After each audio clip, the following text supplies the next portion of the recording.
Welcome to episode 390 of the DFO Rundown, as always presented by Bet365, where you can get in the game. Stanley Cup Final. If you were looking for some goal scorers, Draisaitl Bennett would have had a good bet. Also, NBA Finals get going tonight. So check it out at Bet365. I'm Jason Gregor, alongside Frank Seravalli, as the Edmonton Oilers win Game 1. And they do it with a lot of record-tying moments. Leon Draisaitl ties the NHL record for most overtime goals in one playoff season with 3. Funny enough, there's 5 guys who have done it. 3 of them were in the game last night: Draisaitl, Perry, and Matthew Tkachuk.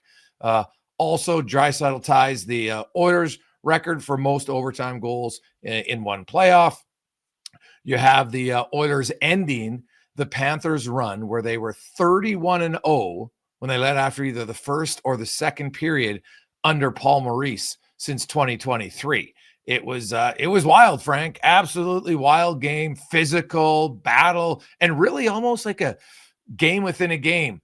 Mm-hmm. Oilers dominate, Panthers dominate, Oilers dominate, Panthers dominate, Oilers dominate. It was back and forth.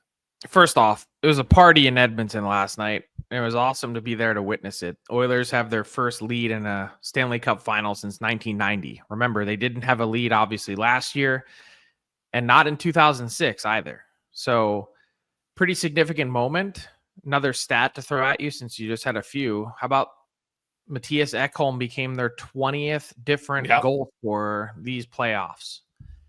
And you're right, there really was. Oh, sorry, NHL record's 21, in case you're wondering. Yep. They're the first team since the 1987 Flyers to have 20 different goal scorers, I believe. Yeah. And you're right, it really was a game within a game. And I think what it really told me was that this is going to be a very difficult series. I don't see this being a short series. I never saw this being a short series, but I think what that did was reaffirm for me that it will be a short series or a long series, because the way these two teams play, there were so many different big momentum swings. And I think overtime was such a great example of that. Look at Florida and how many chances they had to end the game in the first 5 minutes of OT. The Oilers were on their heels. They couldn't get the puck out of their end. Florida was ultra aggressive right from puck drop in OT. And then, kind of like the game itself, the Oilers found a way to get comfortable and begin to pick through Florida's aggression. Florida was, as usual and as advertised, super aggressive on the walls, particularly with their defensemen pinching down to hammer wingers. The Oilers then got through that, and if they could get through them standing up at the blue line, which they made some modifications as the game went on, they didn't really dump the puck, but what they did was they had these soft little flips in the neutral zone to try and just get it over the defenseman's head and into the zone. It's not a place and chase, but kind of similar. And once they did that, they were able to create more and make stuff happen. I found for Edmonton, when they got in trouble, was in their own zone. They missed a lot of passes. They had some struggles getting the puck out on the wall. Maybe specifically Evander Kane. Kane was unreal offensively and physical and was heavily involved in 2 of the goals for the Oilers, but at times struggled with the puck on the wall. And we talked about that coming into the series. Florida pressures down on their defense, and you've got to be strong on the wall. And now it's the first game, and Edmonton has shown they can adapt to what a team does, and we'll see that they'll have to be better in those areas. But you look at the first period, and I want to get your thoughts, Frank, because I had lots of people texting me last night who really felt that shouldn't have been a goal for Sam Bennett. It wasn't a very long review by the NHL, but there's lots of people like, according to the rules, and here's the rule book. How did you see that play out? It played out exactly as I thought it might. It didn't seem like a smart challenge. And I know Chris Knobloch said after the game, even watching it then, he's like, I'll do it again in a heartbeat. But I think the biggest thing I think back to is I wrote this story coming out of the GM meetings where they brought us in the room and they walked us through this long checklist that they go through. And oddly enough, my seat in the press box last night happened to be directly in front of the guys from the NHL's hockey operations department, their booth. And it ended up being a super short review because their headsets were on as soon as the puck went in the net. They were already looking at camera angles and they were helping to decipher right away what they thought was the case. And if you really look through that checklist, it's pretty cut and dry. If there's contact, if there's an impact there, it's probably and the team that's involved in making that happen is the defending team. It's going to be part of it no matter what. Yeah, no, that's fair. I watched the replay and, it looked like, hey, did he trip over his foot? Yes, by the rule of the law, he did. Did he trip over his foot and fall a lot farther than you probably normally would? Yeah, I think so. But to me, that's nothing in there that accounts for embellishment or something like that. If that's what you're alleging or thinking. Yeah. Like hey, Sam Bennett, by the way, had a hell of a game. Like you're watching Sam Bennett right now. How many times did he come in the offensive zone with so much confidence, dangling guys? Like I don't know if I've ever seen Sam Bennett this confident with the puck coming in off of the rush, dangling guys, creating plays. They beat Edmonton on a counter strike off of the rush for his second goal. Great shot. But I just thought he was the most dangerous Panther by a long shot in that game. You know what that game was? It was not pretty. It was not a beautiful hockey game by any stretch of the imagination. That was a grinded out, pick through it, fight through it. A lot of missed nets and opportunities.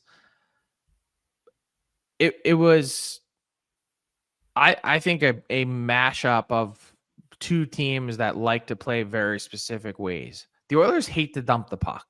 They don't want to let the puck. They're a possession team. And they dumped it all night. Well, they didn't for the first period and a half, and they got to the point where they were like, well, we're going to have to. They had to get more. They had to get more comfortable playing out of their element. Yeah. Coming up later in the. Does this bode well? Like, obviously, getting a win and getting a lead is huge, but does this change your impact and how you view the series? Does it line up with what you thought it would? Well, I think it lines up with what I thought originally. I had Edmonton winning, and obviously, me, Frank, I love to dig into stuff and historical. I look at the fact that they were able to come from behind and beat Florida, where they've literally been unbeatable since Paul Maurice took over. They don't blow leads after the first period. Heck, they had a 3-1 lead. They don't blow leads after the second. And both things happened last night for the Edmonton Oilers.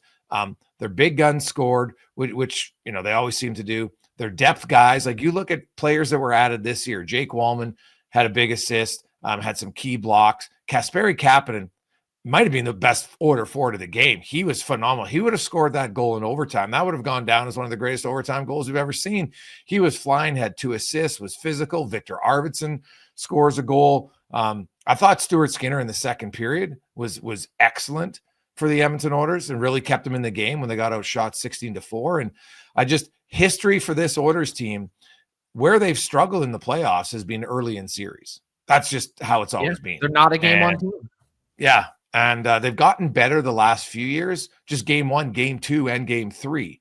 And to me, I think there was a little bit of, they can exhale. I don't think they loved their game, but they still won. And this reminded me last year, although last year in game 1, Bobrovsky was the difference. It wasn't like, Stuart Skinner. He played really well, but he didn't stone the Florida Panthers, and that wasn't the reason why they lost. But Florida got outplayed last year in game 1 and won. And I just think in the Cup final, the margins are so thin. And when you win a key game, I just think it's going to bode well for Edmonton long-term. I just think that's an emotional, tough loss for Florida.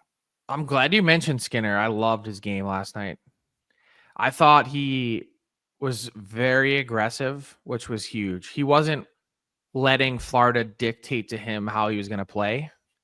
And he looked very confident, and that was important. So full marks to Skinner for keeping them in the game in the second period when they were under siege. And Connor McDavid talked about that after the game. And two, well, I have a couple other thoughts. Two, this is so hockey nerd in me, but every time I watch Vasily Podkolzin, I like him a little bit more. Oh, You talk about making smart plays and getting the puck out. He makes 5 unbelievable exits or plays every game. And he's almost the perfect bottom 6 winger, middle 6 winger, whatever you want to call him, for a million reasons. He works his bag off. He competes. He makes intelligent plays.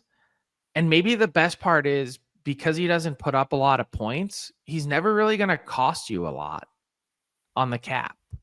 And so he's a really valuable piece of that team. And I think one of the underrated, under the radar pickups of the year.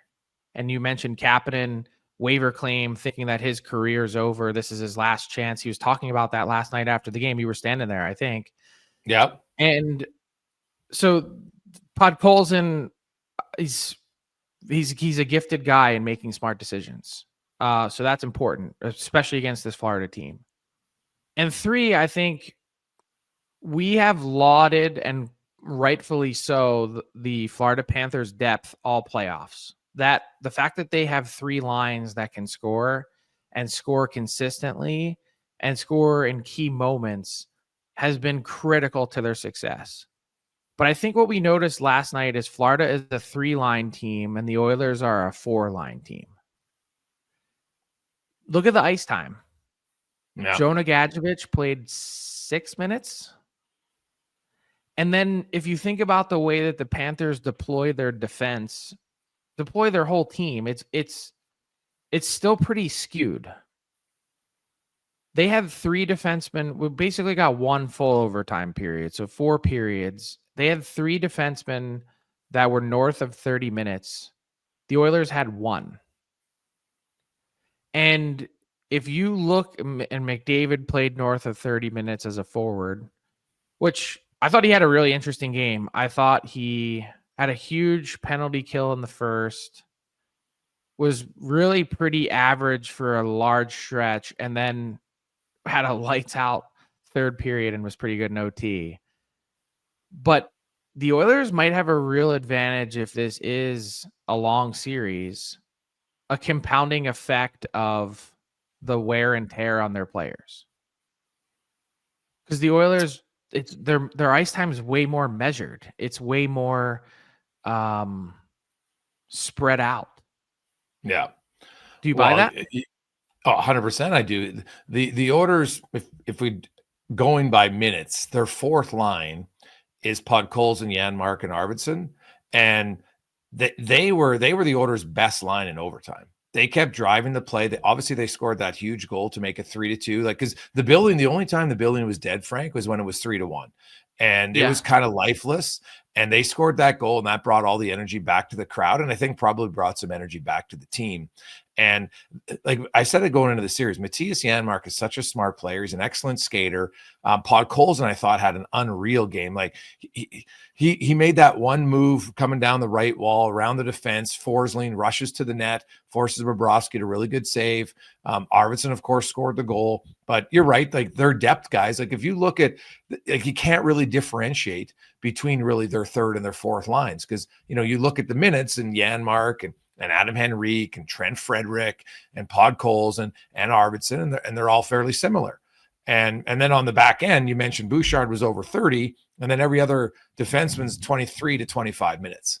And which is like healthy. It's like, they're all in the game and they're all playing. They're all making a big. It's not like they're sitting there going, "Oh man, I haven't played for 20 minutes, and now all of a sudden you need me in OT, and I'm cold." Or as the game drags on, or as the series drags on.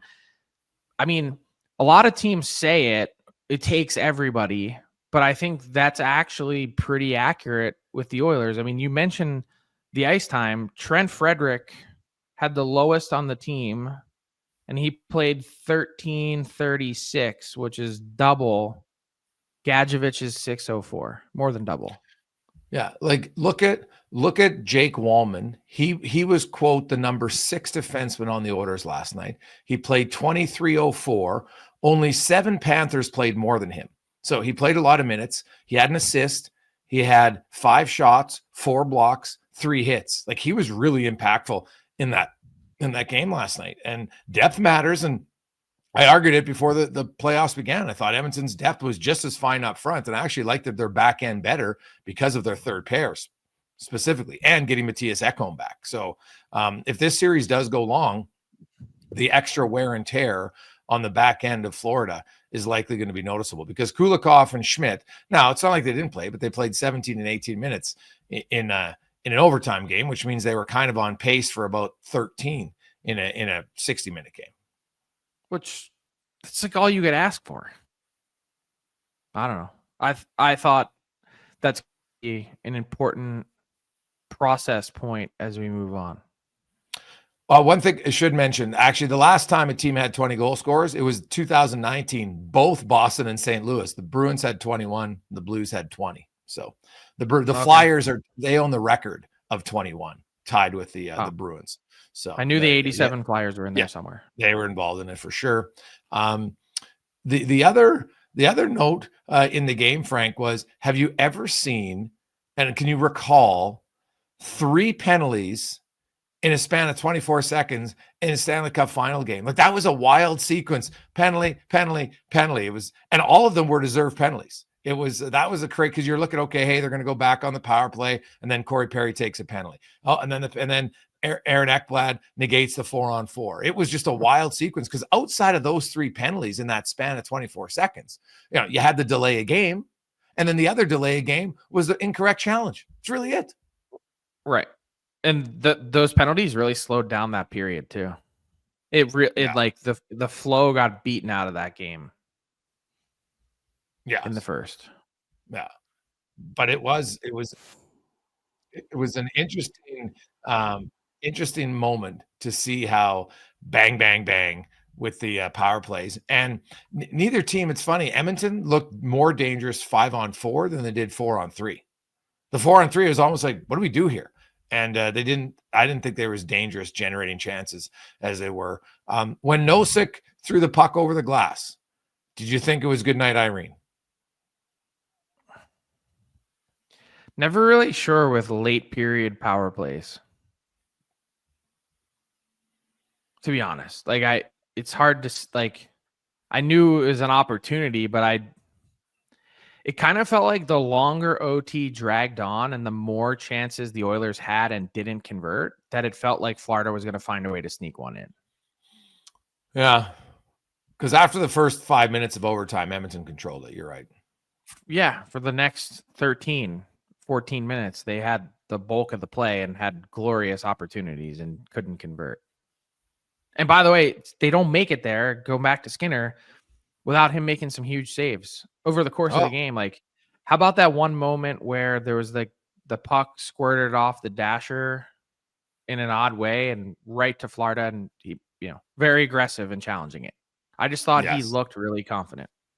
I would agree wholeheartedly. And that's really how he's played since coming back in for the Oilers. And now obviously the team in front of him helps, just because, I thought Stan Bowman was pretty accurate in his presser about Skinner. He goes, hey, the first 2 games, the numbers look bad, but our team was bad. It wasn't just the goaltender.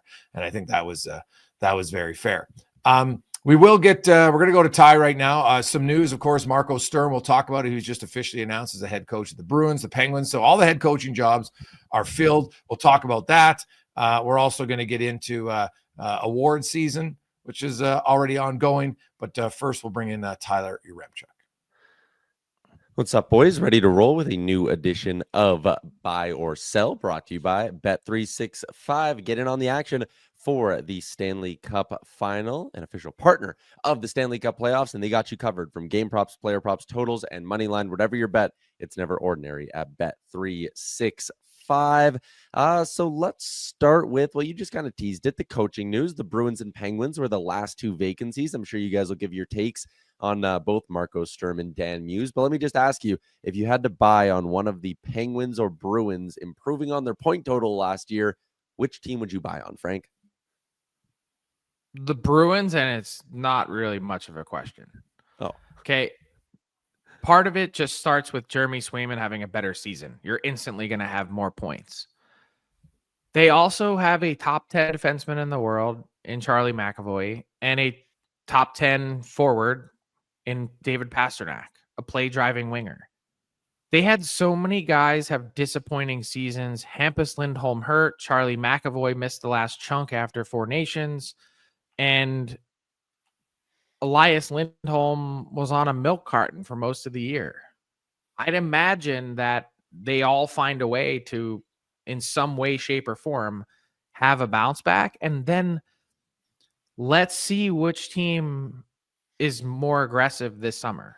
I don't think it's in their nature, Don Sweeney's nature, or Cam Neely, to sit back and just say, hey, we're good. We're okay being close to the bottom of the barrel Eastern Conference team. It's just not, that's not what they do. So I'm fully expecting that the Bruins are on the rebound. All right, Greg, you giving any love to the Penguins, or are you going with the Bruins? No, I can't do the Penguins. The Boston Bruins, that last year was a really outlier for them. In the last 18 seasons, their lowest point percentage outside of last year was .555, and that was in 2010 when they had 91 points. They dipped all the way to 76 at 463. You know, they almost had as many points in the 56 game 21 season at 73. And then they had 62 and 48. Like it was an outlier for them. They're almost money to be a 90 point plus team every year. Now they might not get there, but I think it's an easy Boston answer. And like the Penguins, hey, they got a new coach and we'll talk about it afterwards, but until they get new players, I ain't seeing much changing. Yeah, I like that you pointed out the Swayman thing, Frank, because you can look to Pittsburgh, and I don't think it's just like a given. It's like, oh, they'll just get better goaltending next year, because you can't point at Tristan Jarry and be like, well, he's due for a bounce back. It's just not the case. Next one I got for you guys. The other breaking news from yesterday was Brock Nelson's extension in Colorado, 3 years by $7.5 million. Greg's, you buying or selling on that deal the Avs gave him, or do you think the Avs maybe should have let him walk at that price?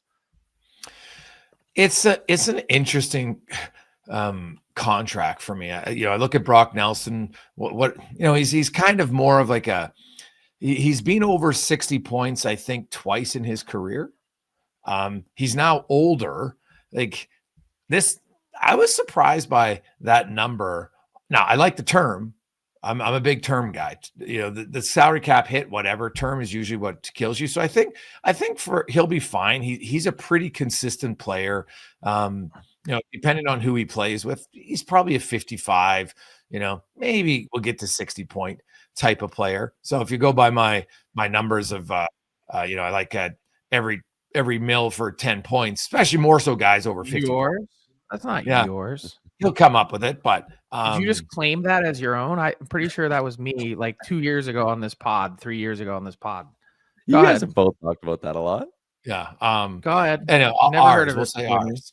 But yeah. I think it's okay. But the fact that they didn't want to pay Mikko Rantanen, like really going rate money. I look at Brock Nelson, like this is, and here's another great example. Oh, by the way, Colorado has 4% sales tax. I thought these no sales tax states get all the great deals. Wrong. Oh, we'll talk about that, the tax, in a bit too.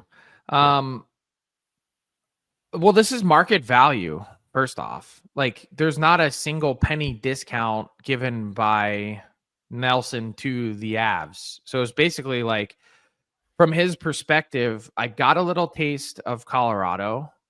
Obviously, he didn't perform at the level that he was hoping for, and that gives me some pause on the deal. But at least now he does, after playing his entire career in one place, know what he's stepping back into, and there will be more comfortability than if he signed elsewhere. And the risk for him was that if he goes to market, he ends up getting less. So from his perspective, I understand it. From the Avs, I think the Rantanen question is a fair one because you're going to look at Nelson. You've got Charlie Coyle. And then the big question is, what are you doing with Marty Necas, who's entering the final year of his deal and is going to be due an expensive extension if you're going to keep him? So are they better off with paying some combination of two of those players? Or what if Necas ends up somewhere between 9 and 10? Having Mikko Rantanen traded away is a choice at that point over a few $1,000,000. But then you'd probably get yourself into the territory that the Avs wanted to, which is, are these three players with their depth, are they a better way to spread around our money? Yeah, it's going to be interesting. If you had to handicap it right now on Necas extending in Colorado, could you throw a number on it, or is it still too early? Honestly, I think depending on what the ask is, he might have to be a trade candidate. Because if they're not going to be coming to terms, like I don't know how you, well, they just did it with Rantanen, so maybe they're not afraid to do it. But I also don't know that the turnover of their team really helped them. They tried to do something that no one has done in 30 some years, which is play for a Stanley Cup while changing out half of your roster midstream in the season. They had 10 different guys in their playoff lineup to open it than they did in the regular season opener. And then it became 11 when Landeskog played. That's a lot. Mm-hmm. And both goalies in your tandem. Yeah, that's wild. I got one for you guys before I let you go on the NHL Awards. And Frank, we were kind of having a bit of a discussion about this the other day as I drove you through the streets of Edmonton. But obviously the Ted Lindsay is the one award that the players vote on. Would you buy or sell on the idea of more player voted awards? Is there anything else you'd like to see the players have their say on when it comes to the NHL Awards? Frank, I'll let you go first. Buy or sell, more player voted awards? Well, as president of the Professional Hockey Writers Association, I don't know that I'm necessarily advocating for awards to be taken out of our members' hands as voters, and for a number of reasons. Like, and I don't need to go into a full-throated response, but I do believe that we are the best independent body to vote on these things. Like, you know, people say all the time, what do you media people know? Like, you didn't play, or you don't play, and you don't get it, and blah, blah, blah. Like, there's a million excuses you hear from hockey people. But then you watch general managers vote for, you know, GM of the year, or you watch them vote for the Vezina, or you watch them vote for other different, like, I mean, I'm not being snarky when I say this. Like, I think we get it right by and large. Like, there may be a few screwy votes here or there, but when you have 190 people that are voting on an award, not everyone's going to see it the same way. So out of that number of ballots, of course, there's going to be a few that someone seizes on and says, oh, look at this outlier. What a weirdo. Why'd this person do that? That's the point of voting. If we all thought the same, why would we need to vote? And two, the reason we have that number of people is because when you do get an odd ballot, it gets tossed out. But when only 32 people are voting, each vote means that much more and is that much more impactful. I will say that the one award that I wish was in different hands, and I think is time to reimagine it in general, is the Lady Byng. And Johnny Gaudreau won a Lady Byng, and I would love to see the award renamed in his honor as a way to permanently honor him moving forward. But we vote on that, and I might vote for a guy that only had 4 penalty minutes for his gentlemanly play, but he might be an absolute shithead. And so I vote for this guy. I don't hear what he says. I don't know how he plays. I don't know if he has class or not, or could spell the word. And then the referee community, they're like, that guy won the Lady Byng. Like, I'll get a message like, how the heck did this guy get votes for Lady Byng? He's an absolute asshat. Well, that's what we're dealing with. Greg's? Well, it's funny, Frank, you say that, because for the Lady Byng, I have there's two referees that I've asked over here. Said, is there anybody that is like unsportsmanlike that we don't see that I would list them like, here's my 10 people that I'm considering, and I've done that 3 years in a row. And so but just give them the ability to vote anonymously. Have all 60 officials or whatever the number is, they fill out who actually plays with sportsmanlike conduct, and not have it based on any infractions called in the year. Like, oh, that guy only had 2 minor penalties, he's the guy this year. Yeah, well, I look at defense really, because I find playing defense, like Jacob Slavin, how he plays the game. To me, he's a candidate all the time. Like, I'm still stunned Nick Lidstrom never won that award. Like, what the hell are we doing? But I look at, if there was an award, if they're going to bring in a defensive defenseman award, I could have the players vote on it. But remember, when the players vote on it, some of these guys only see another team twice. And if the guy wasn't having a great game or doing whatever, I've talked to lots of players. It's not like every player votes either on these awards. Yeah, some guys totally skip it. Yes. And everybody can be, I think, and I'm one of the voters. I block out. I don't care about career. I never vote on career. I vote on the year. But everybody has a bias. I'm sure I have biases. I try to avoid them on that. I try not to read what other people have, because people nowadays, they're putting out quarter polls and halfway through the season and who's your leaders and whatever. And I never read them because I don't want that to influence my specific vote, because everybody's going to have a natural influence. I don't care if you're a GM, if you're a coach, you're a player, you're a fan, you're a media, right? Like, come on, let's be real. Like, the thing I always chuckle about, of course, you're going to have some votes you don't agree with.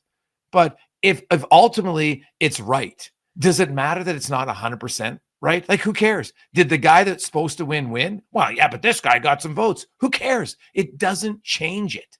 And so overall, I think Frank's correct. But if they ever implemented a defensive defenseman award, I would get the players to vote on it. So, fair enough. Okay, let's just talk about that for a second, because I'd been advocating for what you would call the Rod Langway Award for a long time. Yeah.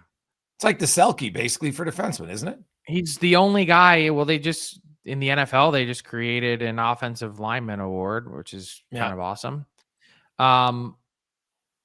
But when I mentioned before that had there been an award for defensive defenseman, that Jacob Slavin would win it every year, Chris Pronger replied to me and said, maybe you're just evaluating the Norris wrong. Why is it necessarily about who gets the most points? Like, do we need to reimagine the Norris Trophy voting? Or should we just simply create a new award? It's like offensive defenseman and defensive defenseman. Well, the Norris literally says all around defenseman. Yeah, but it doesn't. If Jacob Slavin, offensive defenseman.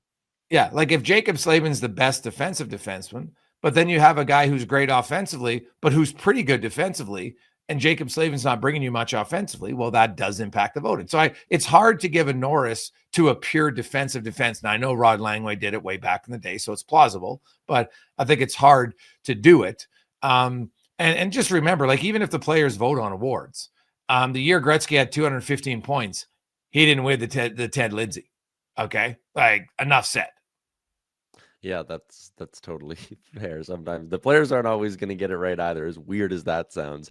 All right, boys, that is a wrap on this week's edition of Buy or Sell, brought to you by Bet365.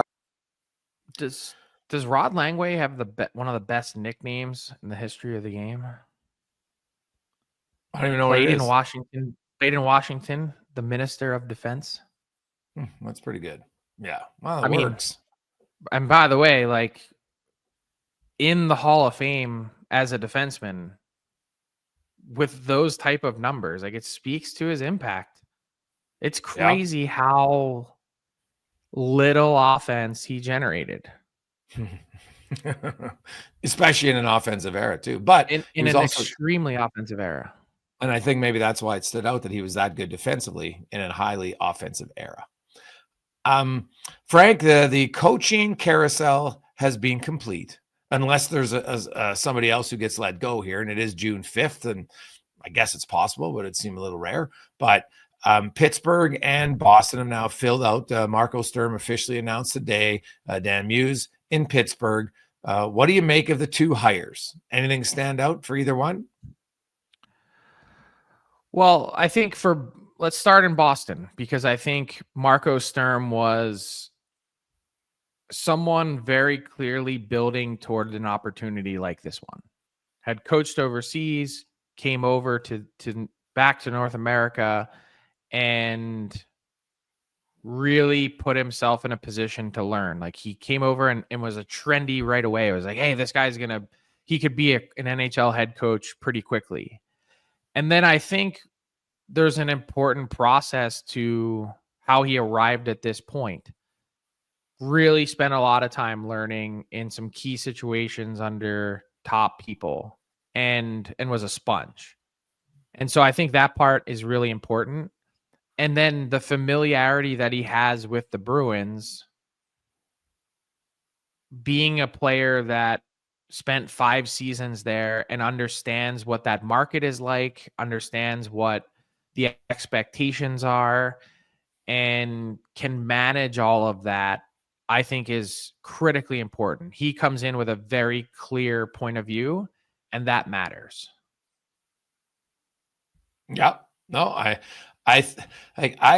Marco Sturm, kind of put in the work. His name has been out there, for a year and a half, that this was a guy, lots of people thought maybe Vancouver and other places would hire him. And, he comes in, I think, in a good situation because Boston is ripe for a rebound, regardless of a coaching change. So I think that helps you as a coach, right? Like, sometimes certain coaches take a job and I look and say, man, I don't care who the coach is. I had a one-on-one with Scotty Bowman, who's still sharp as a tack, by the way, at 91 years of age. Unbelievable. But you put Scotty Bowman on that team, you got a bunch of Clydesdales. You're not running with the thoroughbreds. It's not happening. And so Boston might not have, they still got one thoroughbred for sure in Pasternak, and they got some other guys who are some pretty good players, and Swayman and McAvoy. So you'll be able to build around that. Like, of all the coaches who got hired, I like his situation, maybe the best, or definitely top 2 to have success right away. Agree. And then you go to Pittsburgh and Dan Muse, and yeah, I'm really interested to see how he does. Like, I am, like, but I haven't found one person yet in the hockey world that has understood or grasped this move and hiring this choice. Well, he's only Frank. So he started being an assistant coach at Williams College back in 2007-8, right? A few years after he finished playing at Stonehill College. And then he went to Sacred Heart. Then he was at Yale as an assistant, finished as an associate. Then he got a head coaching job with the Chicago Steel for 2 years. And in his second season, he won a championship. Then he went to the NHL with the Preds in 17-18, stayed there for 3 years. Then was out of the NHL for a while, then came back to the Rangers. He went to the U.S. National Development Program for 4 years in between. Right. 21, 22. Yeah. But like, doesn't have a ton, really, like, not a ton of head coaching experience. He's been an assistant and associate more than a head coach. Now, maybe he's ready for it, but like, that to me that's a little surprising. It's outside the box. It doesn't mean it's wrong, but like, a lot of coaches are like, hey, I want to go to the American League or wherever because I want to be a head coach, because being a head coach is different than being the associate or the assistant. Just is. So, and not knocking Dan Muse and his candidacy or his ability to coach or to say that he won't be successful, but I'll give you, and these are not my opinions, but I'll give you 2 different ones that seem to emanate into my text message or email inbox yesterday from NHL executives around the league. One of them is a theory that, hey, this is a push and a very clear decision by Pittsburgh to bring in someone different to try and get their vets out the door. Maybe this is a push to sweep them out, that they're going to say, uncle, enough, I'm moving on, so that they can once and for all really turn over their team and begin building in a different era.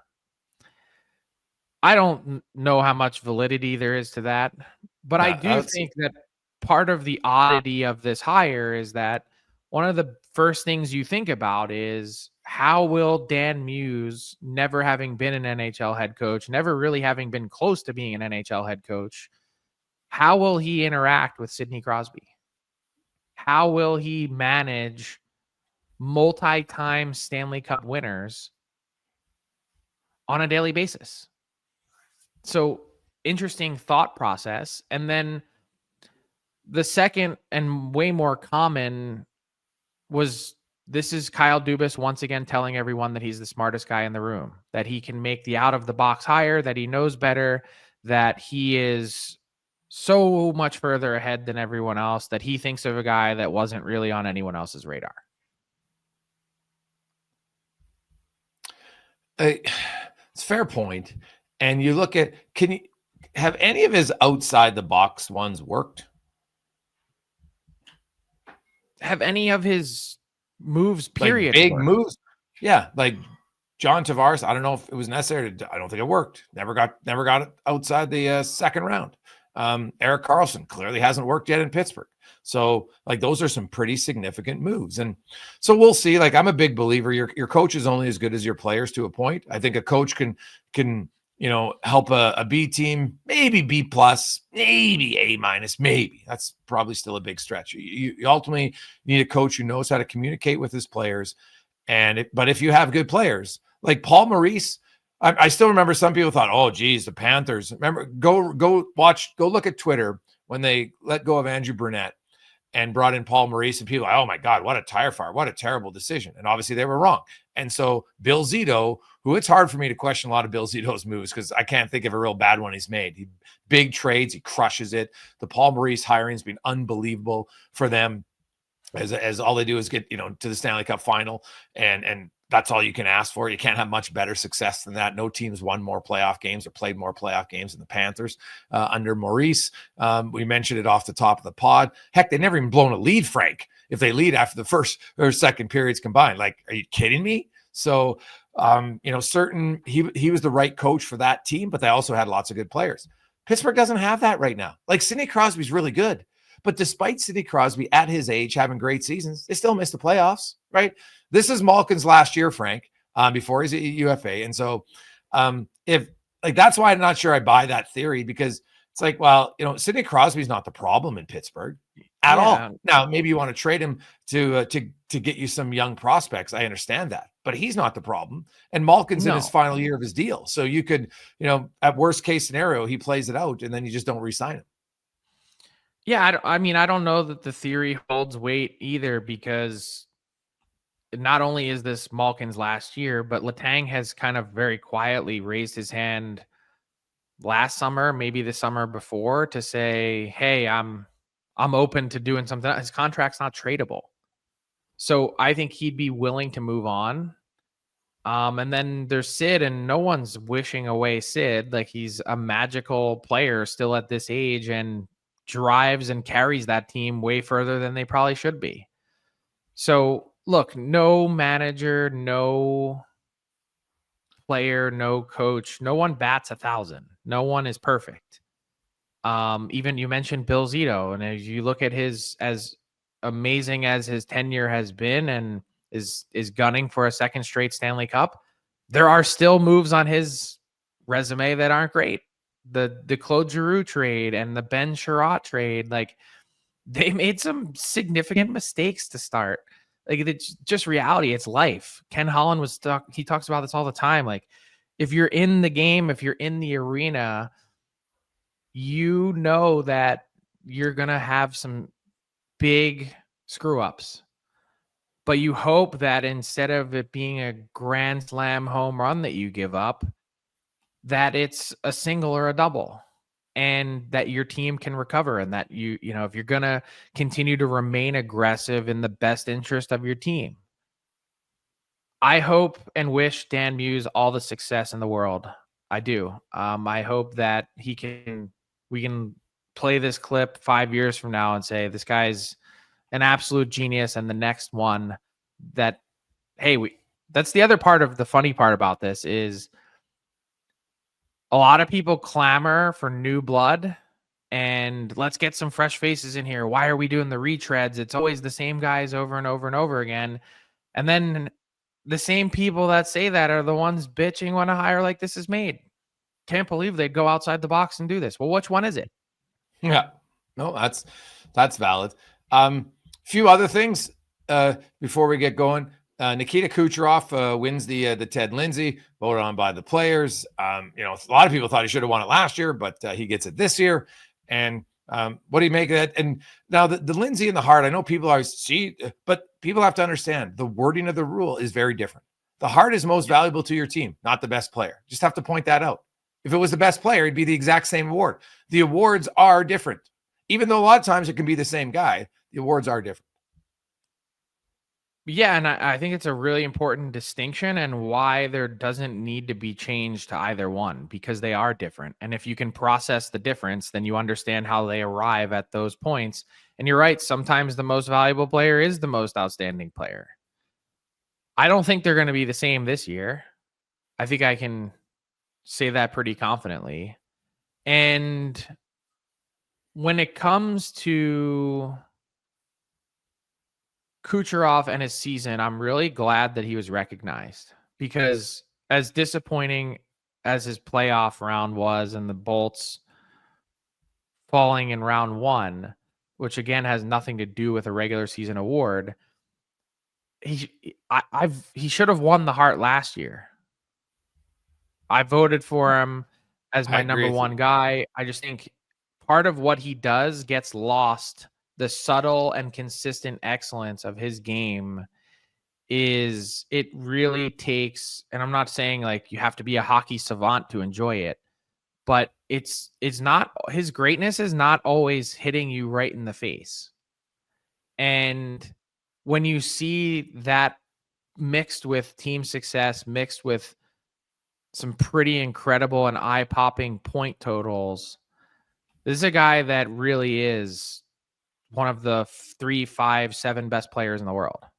Oh, yeah. Without question. Without question. He's a very exciting player. He's not necessarily an electric player, but he is so smooth and creative, and he's a joy to watch for me. I agree with you. I thought he probably could have won the Hart last year. Now, before we go, the NHL basically said, hey, we're not going to talk about the tax thing. We don't think it's an issue. And they outlined why, because Chicago, Pittsburgh, LA for over a decade, Boston, those teams dominated. None of them are in great tax places. And so you go through a rotation. Now it's Tampa Bay and Florida. But that's because of unreal drafting. And in the case of Florida, some amazing trades and waiver wire claims and other moves. And that's why they're a good organization. Now, Edmonton's being right up there. They're not a tax free state by any stretch of the imagination. And they're a pretty competitive team now with consecutive Stanley Cup Final appearances, 3 out of 4 years in the conference final. So it happens. But Frank, there was on both sides, it seems, some agreement on something changing on the LTIR loophole, if you want to use it that way. It's definitely benefited some teams at times.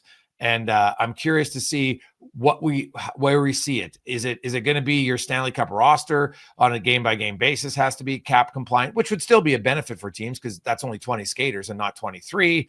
What do you think happens if a guy's not playing the final regulars or doesn't play enough of the final week? It can't be the last game because teams rest their best players sometimes. What do you think it's going to be the change in the next CBA for the LTIR? Well, first on the no tax thing, Ron Hainsey, the assistant executive director at the NHLPA, went on a screed after the Gary Bettman media availability on Wednesday and basically just said, like, why do we never hear of this in the NFL or the NBA, 2 other cap leagues? Yeah. No one's talking about the Miami Dolphins having a huge advantage, and that's why they're winning Super Bowls. It's just the cyclical nature of the sport. I mean, you mentioned some of the other teams that were super competitive for a long time: Pittsburgh, Detroit, LA, Chicago, Philadelphia, who pick a place that had 1 and 1 and 1, and no one ever said, oh, hey, that's because they don't have state income tax. And second, if you have a really good accountant, you're going to do just fine. You're going to minimize your tax burden anyway. So I find it to be a relatively moot point. And it's obvious that we can just stop the belly aching because they have a CBA at their hands to change, and they're not talking about it. It's not something that either side feels is an issue. The LTIR one is way more interesting because as the league took the temperature of the general managers, they did get a sense that it was something that they wanted to see changed, but it wasn't overwhelming. And on the NHL's list of priorities of whatever that is, 8, 10, 15, 60, whatever the list is, it wasn't an insanely high ask. And the players, I think, aren't overwhelmingly wanting to crack down on it. So how drastic will the measure be? Because you still need to allow for some kind of wiggle room. Like it can't just be black and white because there are special circumstances. Like let's look at let's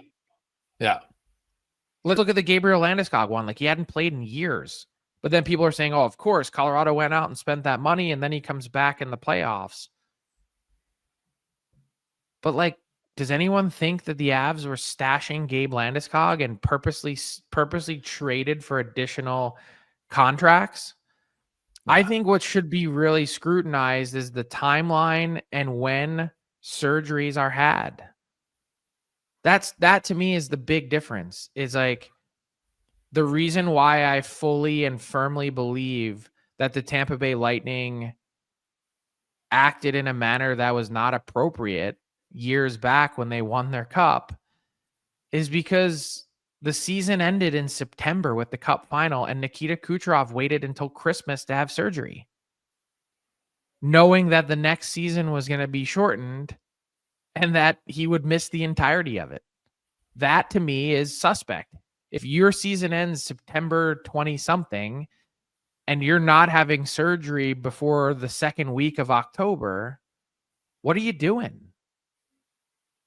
If your season ends in June and you're not having surgery shortly after the 4th of July, you're stalling, you're waiting, you're killing time. And I'm not saying don't seek for non-surgical alternatives or different ways to do it or heal or try something else. If you had a guy that skates in September or October and decides, hey, I tried to gut through this, but the best course of action for my team is to go get the surgery and miss time, by all means, like that's a different case. But don't wait until training camp starts to then do it. That's where the issue comes in. What would you do? Would you just institute a cap for the playoffs? Yes, I think that's the easiest one to do. And away you go. You're raw, and I might even say, hey, your 21-man roster, I don't care, but you do your 20-man roster. Now remember, if you acquire a player during the season, whatever his regular season cap hit for your team, that's what he counts at. It's not like if he was a $9 million cap hit all year, but you acquired him at the deadline and he's really only a 1.5. Whatever his cap hit was on your team in the regular season, that's what his cap hit is for the playoffs. I can see that. Now, I know I talked to some capologists and they said that's the number you have to use. You can't use their season long one because it's unfair, right? So that's the best way to do it because that's what they're using in the regular season. Now, some teams also accrue cap space. That was where they said, well, what if we accrue cap space during the year? That gives us a little bit more. So, but I'm like, I just asked them directly. I said, could you make a formula that makes it work so people aren't, clearly blatantly abusing it? And he laughed and he goes, yes, you could. So I'll trust the capologist on that one. Yeah. Because I think that's all you need to do. So, well, Frank, enjoy Thursday. Get some rest. And we got game 2 on Friday. When we return, we'll be setting up game 3 in Florida on Monday, where the Panthers, of course, will be looking to even up the series. The Edmonton Oilers trying to match what Florida did last year and win the first 2 on home ice. You're right. It wasn't like the smoothest game, but it was kind of up and down. It was definitely entertaining. And we hope that game 2 is the same. A Friday night in a Canadian market for a Stanley Cup final. It's going to be electric, no doubt. That's a rundown brought to you by Bet365. Have a great weekend. What's up, hockey fans? If you enjoyed that video, then you need to be hitting the subscribe button right here at Daily Faceoff. Exclusive interviews and analysis from our hockey insider Frank Seravalli, fantasy updates from Brock Sagan, and a daily live show at noon Eastern Monday through Friday. You don't want to miss any of the fantastic content, so hit that subscribe button.